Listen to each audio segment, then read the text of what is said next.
fala, olha, precisa ser feito um programa voltado, né, para treinamento de força, a primeira coisa que vem na cabeça da pessoa é academia, é sala de musculação.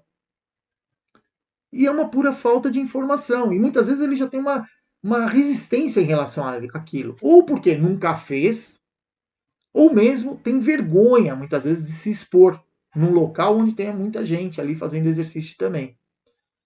Ou então teve uma experiência ruim. Foi na academia, mas não gostou do ambiente, por qualquer outra situação. Foi uma experiência que para ele foi ruim. Explicar para essa pessoa que ele pode fazer sim um trabalho de fortalecimento muscular com o peso do próprio corpo dele.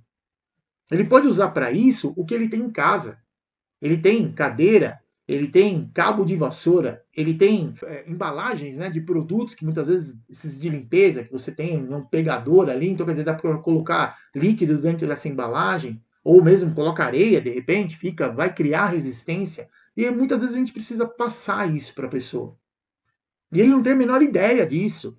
Ou mesmo para fazer um exercício de agachamento, mesmo que ele seja adaptado, por exemplo, fazer a pessoa levantar e sentar de uma cadeira, ele pode, de repente, abraçar uma mochila com um livro, com alguma coisa dentro para servir de sobrecarga.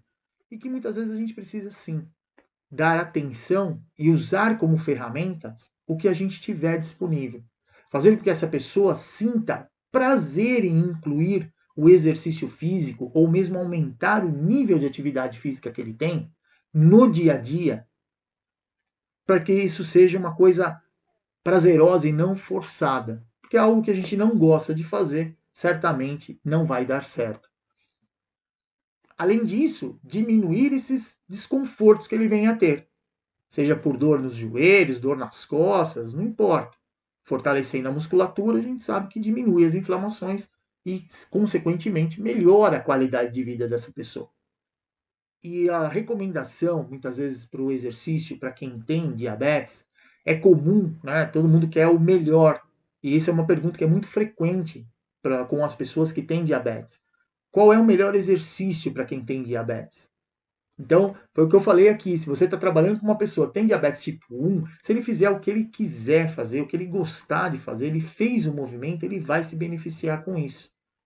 E fazendo o que gosta, claro, a gente tem prazer nisso, é muito gostoso, você quer treinar, você quer que aquilo aconteça todo dia. Agora, quando você tem uma pessoa com diabetes, que já tem outras complicações, como por exemplo a hipertensão, que é muito comum, ou mesmo que eu falei, né, por exemplo, uma artrose nos joelhos.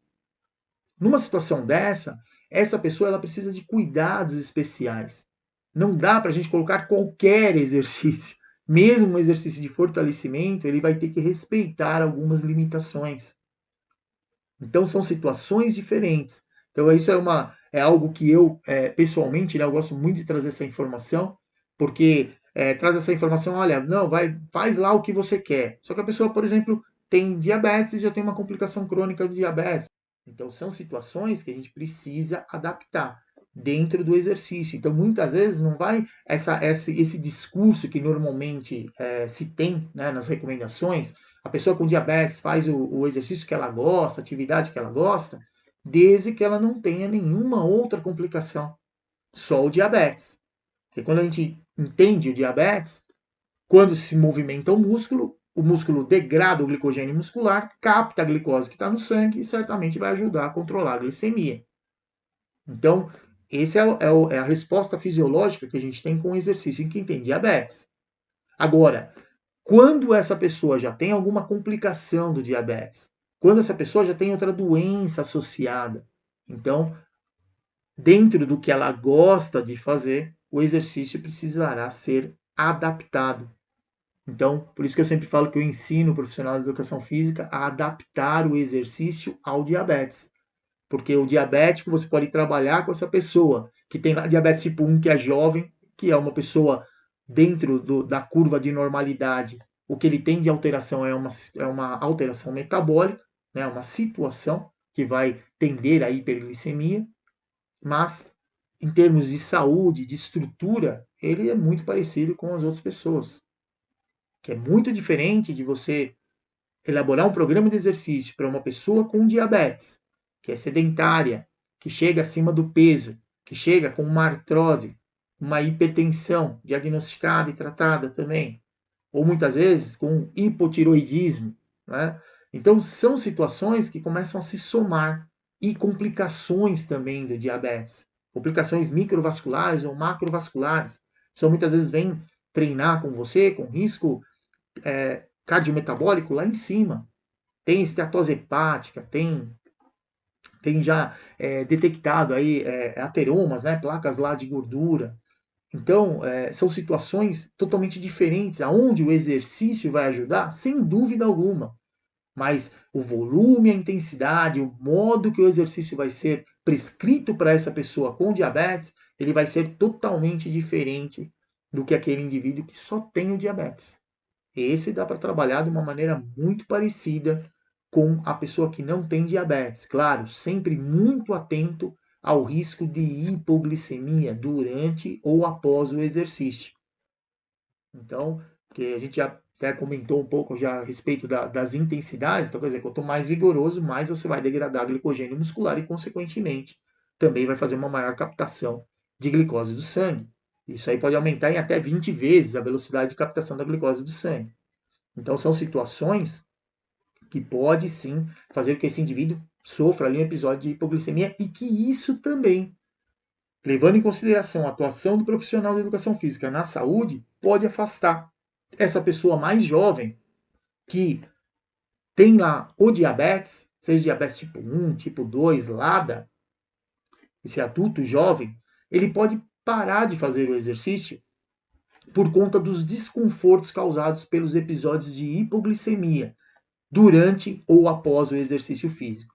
Então, isso aí também é um outro ponto de atenção e que muitas vezes, conversando com pessoas que têm diabetes e que não incluem o exercício como parte do tratamento, quando você conversa com a pessoa do porquê que ele não faz o exercício, já que é dos pilares do tratamento no diabetes, o exercício é um pilar tão importante, ele normalmente relata que em algum momento ele já tentou fazer, mas por não ter sido orientado de maneira adequada, pelos desconfortos causados pela hipoglicemia, e não só desconfortos, pelos riscos envolvidos com a hipoglicemia.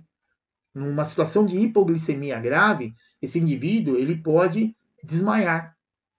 Então, pode acontecer de estar dirigindo, por exemplo, e apagar no meio do trânsito. Está atravessando uma rua e perder o domínio espaço-temporal. Então, quer dizer, a vida dessa pessoa fica realmente em risco se ele não respeitar esse momento de hipoglicemia e dar uma parada para corrigir. E muitas vezes, talvez você vai se perguntar, falar, mas por que a pessoa com diabetes, então, percebeu que está com hipo, não para? Porque muitas vezes a hipoglicemia ela acaba sendo assintomática no indivíduo que tem diabetes. Isso acontece porque o tratamento metabólico dele não é adequado. Então, consequentemente, ele vai ter problemas com o tratamento e ele vai automaticamente ficar com hiperglicemia ou hipoglicemia, quer dizer, ficar subindo e descendo o tempo inteiro. E aí, nessa situação, o sistema nervoso central ele começa a perder a sensibilidade para a variabilidade glicêmica. Isso é algo que normalmente é recuperado quando, com o tratamento baseado nos três pilares, lá, alimentação, o exercício e também o medicamento, o antidiabético oral ou as insulinas, você faz com que esse indivíduo fique mais tempo com a glicemia no alvo. Então, ele mantém a glicemia acima de 70 e abaixo de 180 na maior parte do tempo. Toda vez que ele ultrapassar um pouco 180, 200, ele começa a ter desconforto. Ele percebe alguma coisa diferente. E toda vez que ele se chegar muito próximo de 70 ou abaixo de 70, mesmo numa hipoglicemia que é considerada mais leve, ele já vai ter os desconfortos novamente restabelecidos. Então, isso é uma situação bastante importante aí para o profissional da educação física que atua também na área da saúde.